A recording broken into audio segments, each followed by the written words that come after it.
Hello everyone, my name's Cliff and welcome back to my channel. This is Cliff's Dark Gems. And if you're new here, welcome. Today I'm going to be doing a video response to Bookish Chaz, who did terrifying fictional monsters, mostly fantasy and science fiction, and I'm going to give my horror version. Stay tuned.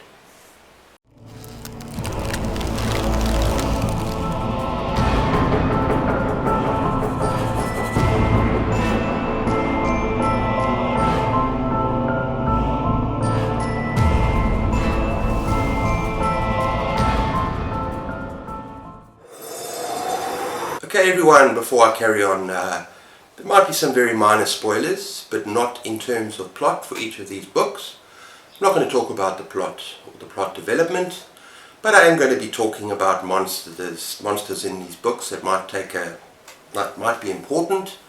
So it's up to you guys if you think that this is going to be a spoiler or not. But I am going to be describing the monster and their actions. So yeah, let's carry on with that.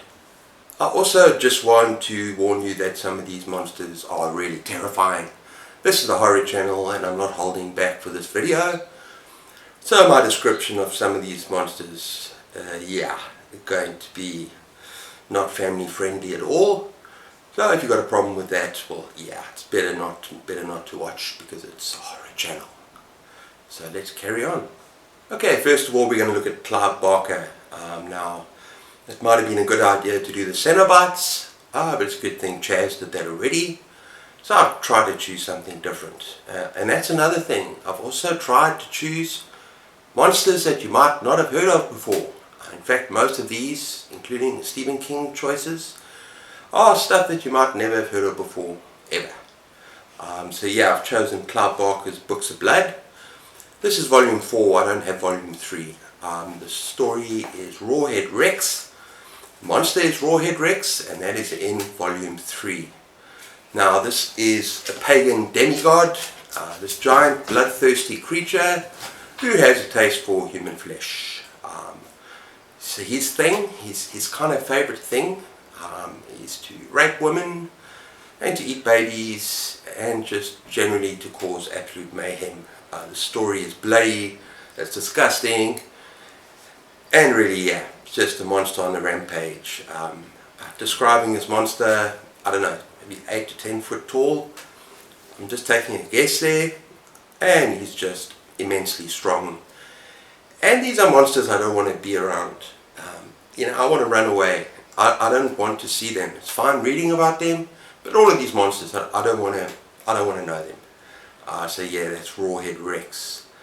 And one of the creepiest scenes in the story, it's a short story, Books of Blood, is that he's just hanging out on this hill under the moonlight, chewing contentedly on his dinner and just kind of at peace with himself and thinking about how he's going to rule the planet. And yeah, it's a very disgusting story, very over the top with gore and violence, but it's fun in a strange kind of way. That's Rawhead Rex. Next up we have Carrion Comfort, Dan Simmons. This book contains very terrifying mind vampires. Now, let me explain why these creatures, not people, they are terrifying, why they're so dangerous, because they can actually take over you, they can mind control you, even at a distance, and their sole purpose, the only reason they actually want to be there. And there's 3 kind of head vampires, if you want to call them that. They actually meet quite often. So they just want to cause chaos and they just want to hurt people. They want to see people hurt themselves and hurt others. They are said to be behind the Holocaust. And yeah, they're just absolutely horrifying.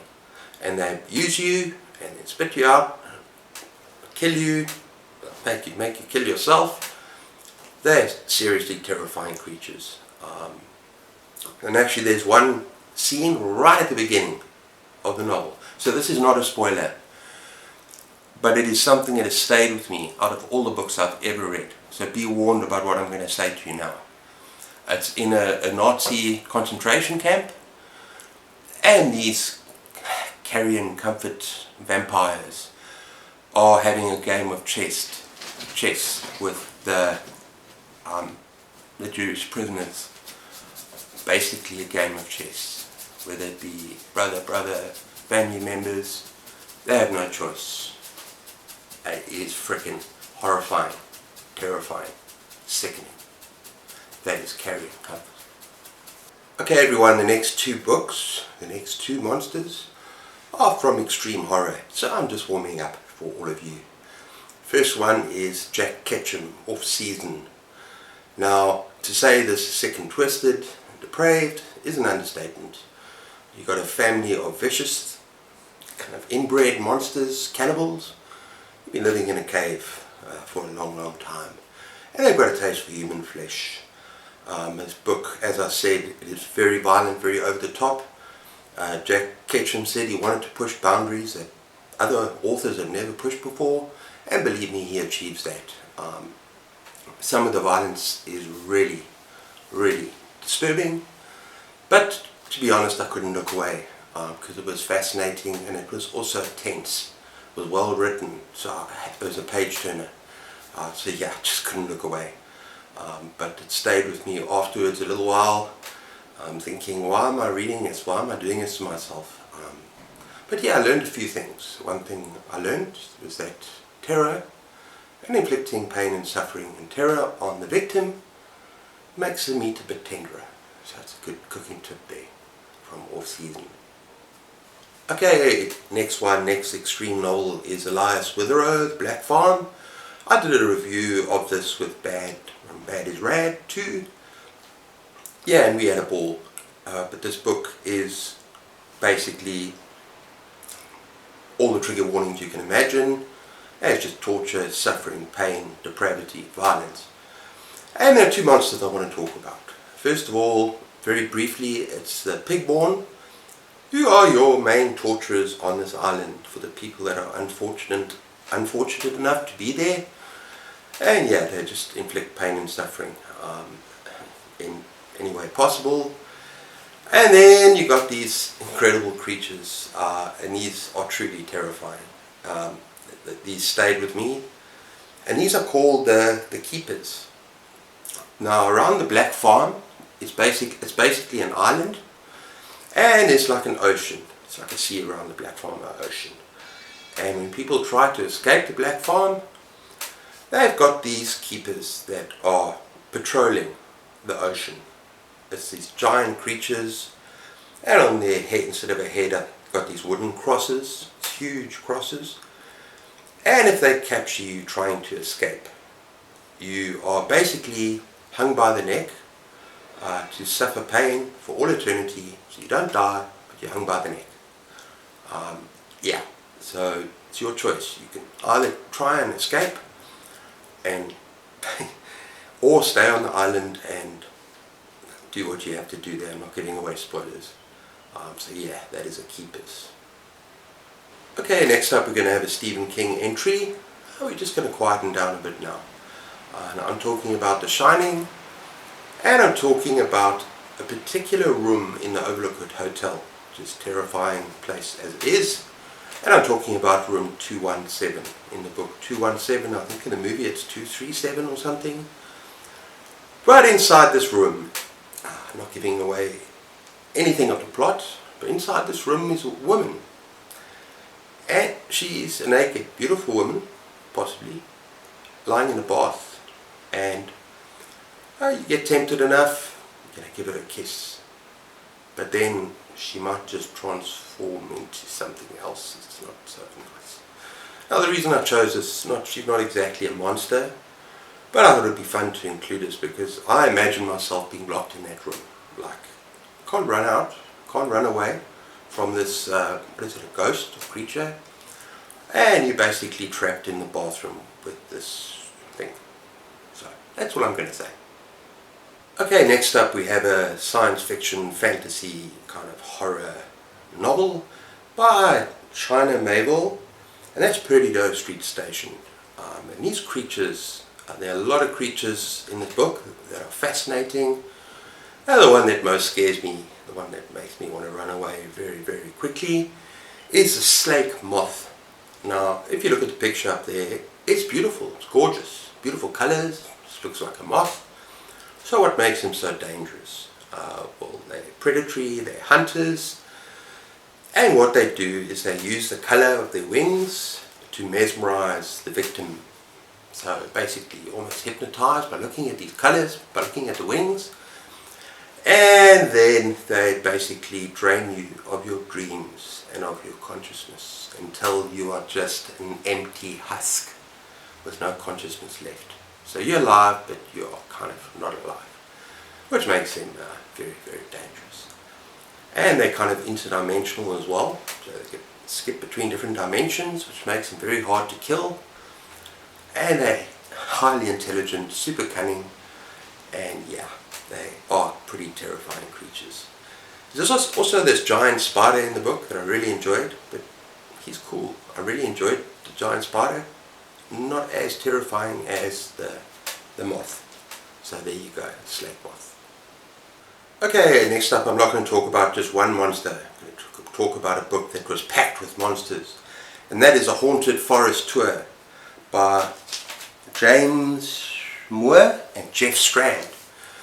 And they team up to actually, this is just a roller coaster of a thrill ride. Very gory, very dark at places, but just packed with monsters. Let me just give you an idea of what you'll find there. You'll find demons, giant spiders, what are these here? Ogres, snakes, werewolves. Oh, by the way, the ogres are seriously hardcore. And then you've got bugs, and you've got all sorts of other weird things that maybe you can't identify, but they're all dangerous in their own way. And the kills are so much fun. If you're a horror fan like me, and so gory and so creative. And yeah, I had a lot of fun with this one. So it's highly recommended if you enjoy your monsters. And yeah, that is The Haunted Forest Tour. Okay everyone, so I promised Chaz that I was going to do one fantasy entry, but it was kind of fun because he did Clive Barker, and I haven't really spoken about fantasy much on this channel. But I'm going to go with one of my favourite fantasy authors when I was younger, and that is Raymond D. Foss, Shadow of a Dark Queen. Now this is part of the Serpent War saga, and I'm going to talk about the demons that exist in these books, and they are freaking terrifying. They basically come from the 5th circle of hell. This is part of his universe, and in this particular circle, yeah, nothing survives. They basically go from one world to another, consume, destroy everything, and once they've consumed everything that is there, planet is just a husk, then they turn on each other, and then the strongest survives, and the weakness, the little weaklings will fall, so until the strongest emerges as the king. So yeah, it's a pretty messed up way of living, but these are demons after all. And I just thought I would read you one paragraph, because they have special abilities, and they can do something with your soul when they capture you and eat you and destroy you. So, the demon raised the ruler of the Tsar, that was the tribe obviously, up towards his face and held him at eye level. As the light in Jawa's eyes began to fade, the demon laughed and said, "You are the ruler of nothing, foolish mortal." Very fantasy. "Your soul is mine, little creature of flesh, and after I eat you, still shall you linger to amuse me between feedings." Okay, then it goes on about the first time ever since birth, Jawa, Shining of the 7 nations, ruler of the Emperor of Grass, Lord of the... Okay, first time he knew terror. And as his mind cried out, his body went limp. From a vantage above his own flesh, he felt his spirit rise, to fly to the heavenly hall. Yet something bound him, and he could not leave. He perceived his own body being devoured by this demon. And in his spirit's mind he heard the demon say, "I am Tuga, first servant of great Marg, ruler of the 5th circle of hell, and you are my plaything." So basically they capture your soul. So when you die, they can keep your soul like in a jar or something and play. Maybe give it to the kids to play with. Yeah, I don't want to be around when these demons come to planet Earth. Yeah, not so nice. Okay, next we're going to come to my favourite novel of all time, and that is Robert McCammon's Swan. Now this has got an absolutely awesome cast of characters, both good and bad, but some of the evil characters are ridiculously freaking evil. And none so bad, as, in my opinion, as a guy called Roland. Now don't confuse him with Roland from the Dark Tower, who might be coming next. But yeah, Roland. This guy, I'm not going to give you his story arc. He starts as a boy, but when we meet him later on in the novel, he's wearing like a Nazi uniform, and he's behaving a bit like, what's that guy, the Doctor of Death, Joseph Mendel's, and he's just despicably evil. He delights in the pain of others, he tortures and does experiments, he's got his own separate area, and he does things to people that is sometimes hard to read about. But yeah, he's just a vicious, despicable, horrible villain. And maybe it would have been a good idea for Robert McCammon to make him even worse, just so that he just elevates him a bit worse in terms of the, what do you call it, kind of villain thing. But he was still an awesome villain, and yeah, he becomes a monster, believe me. That is Roland from Swan. Okay, and finally I'm going to do a Stephen King villain, or Stephen King villains, horrible creatures. Now I'm not talking about it. I'm not talking about anything from Misery or anything like that. I've decided to choose something completely unique, and they don't have a lot of time in terms of being on the page. But the short time that they were on the page, they had a big impact on me. I found this particular scene terrifying. That's not giving any spoilers to the whole series. I think it's found in part 6 or part 7. The Dark Tower, Stephen King. And these are the grandfather vampires. Now, these are the oldest and most powerful vampires. I believe that Salem's Lot, I believe that vampire, I can't remember what his name is. Baby, what's the name of that vampire? Can you remember? Salem's Lot? Oh, don't worry. But anyway, it's on the tip of my tongue. He was a very powerful vampire, but these are grandfather vampires, the most powerful of all. And I want you to imagine like a little bit of a club or a restaurant or something. And you know, when you go there and you're powerful and you got money, you can have a private place to sit. A kind of place that's a little bit zoned off from the rest of the restaurant. And you find these creatures and you get a glimpse of them feasting on something. And I'm not going to tell you what, you can use your bloody imagination. And it had an impact on me, just that one scene. As you can see, they're pretty nasty. They're kind of leathery, obviously full of vicious teeth, and they're powerful. And yeah, at this particular scene in this book, it's one scene, these monsters, not giving anything else away. There's nothing else to give away, there's nothing about the plot, but I just found these actual creatures truly vicious and terrifying. Fictional monsters. Oh, by the way, I just remembered, actually my wife remembered, the name of the vampire in Salem's Lot. It's Barlow. That's super powerful, but not as powerful as these grandfather vampires that I found in the Dark Tower. Okay everyone, that's my terrifying fictional creatures. I hope you enjoyed that. I'll try to bring up something a little bit different that you might not have heard of. But yeah, I had a lot of fun making it. Hope you had fun watching it. Please leave me a comment in the dark spaces down below and let me know what you think. What is your favorite terrifying monster in horror fiction? And yeah, look out for tomorrow night. I'm going to be doing another chat, a live chat, and you'll see who it is very soon now. I'm going to be sending out the thumbnail. But yeah, until next time, take care of yourselves, keep those pages turning, and cheers.